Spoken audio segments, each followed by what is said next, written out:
Hi, welcome to the Sankofa Pan-African series. First, have you downloaded your free copy of our children's illustrated biography of African legends yet? Please do so if you haven't.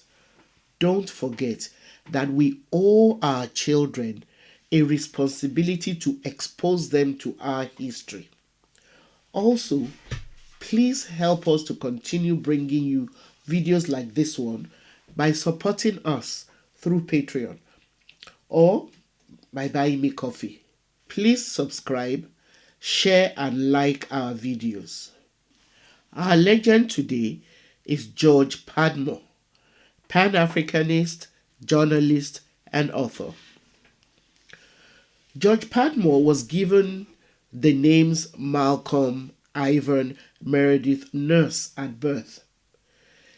He was born in 1903 to the family of James Hubert Alfonso Nurse, a local schoolmaster, and Anna Susanna Simister, a naturalist.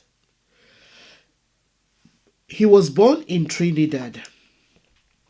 Now, his paternal great-grandfather was an Ashanti warrior who was taken prisoner and sold into slavery at Barbados, where his grandfather was then born.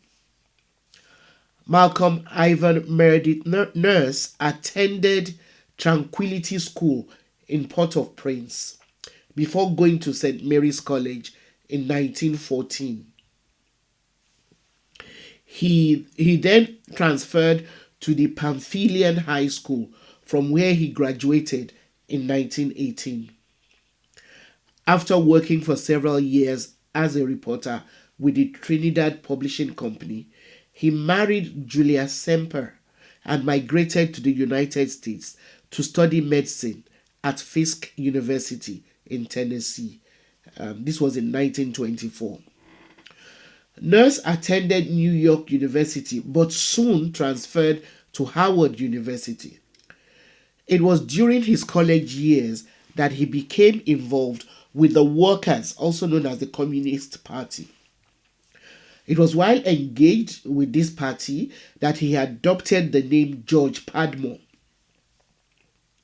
He officially joined the Communist Party in 1927 when he was in Washington, D.C., and was active in its mass organization to target Black Americans and the American Negro Labor Congress. In March 1929, he was a non-voting delegate to the 6th National Convention of the Communist Party held in New York City.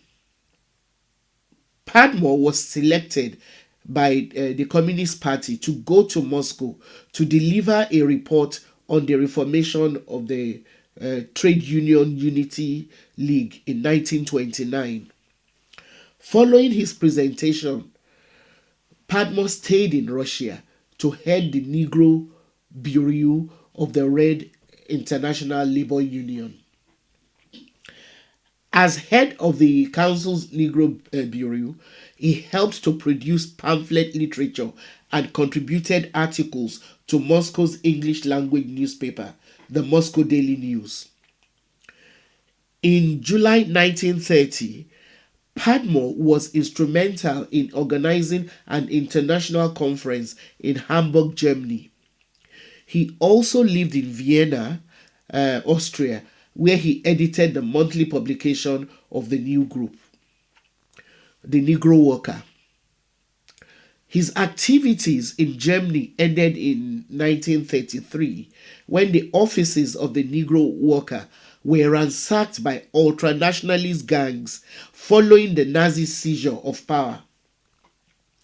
So he became disillusioned when he saw that the Soviet Union was more interested in pursuing diplomatic alliances with colonial powers at the expense of colonized people. He severed his connections with the communist movement, which retaliated by expelling him. Meanwhile, he was barred from re-entry into the United States because he was a non-citizen and the government did not want to admit him because of his connection to communism. Padmore remained a socialist and kept looking for new ways to work for African independence from imperial rule. He relocated to France and began to write a book, How Britain Rules Africa.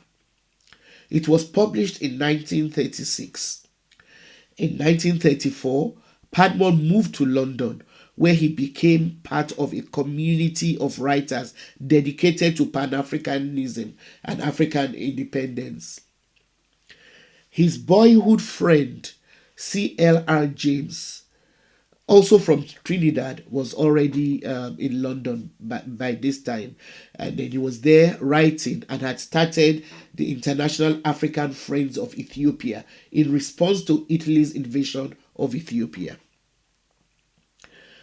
The organization developed into the International African Service Bureau, IASB, which became a center for African and Caribbean intellectuals and their anti-colonial activities. Padmore was chair. Chris Braithwaite was its organizing secretary. He was from Barbados. And James edited its periodicals, International African Opinion. Ras Makonnen, who was from the British Guyana, handles the business end. Other key members included Jomo Kenyatta from Kenya and Amy Ashwood Garvey. They published small periodicals which were sometimes seized by authorities when they reached the colonies. They also published articles in other people's periodicals. For instance, the Independent Labour Party's new leader. Now, when Kwame Nkrumah arrived in London in May 1945 to study law, Padmore was on hand and he met him at the station. Padmore was then organizing the 1945 Manchester Pan-African Congress, which was attended by people like W.E.B. Du Bois. The Manchester Conference helped set the agenda for decolonization in the post-World War period. Padmore used London as his base for more than 2 decades while maintaining connections across the world, sending articles to international newspapers and keeping up a correspondence with American writers and activists like Du Bois and Richard Wright. At Padmore's urging, Richard Wright traveled to the Gold Coast, which is now Ghana, to experience the build-up to that country's independence. He wrote the Black Power in 1954. Padmore encouraged Nkrumah to write his autobiography. He also accepted Nkrumah's invitation to move to Ghana. Unfortunately, he died on September 23rd, 1959, aged only 56, at University College Hospital in London. After his death, Nkrumah paid him glowing tribute. An example was the tribute he paid him on radio, in a radio broadcast, and I quote, "One day, the whole of Africa will surely be free and united, and when the final tale is told, the significance of George Padmore's work will be revealed." Padmore's ashes were buried at a Christiansburg Castle in Ghana on October 4th, 1959. On June 30th, 1963, the George Padmore Research Library was established in Accra, Ghana. And in 1991, the George Padmore Institute, based in North London, was founded. Thanks for watching. Please download your free copy of our children's books and support us through Patreon or by buying me coffee. Also, tell your friends about this channel.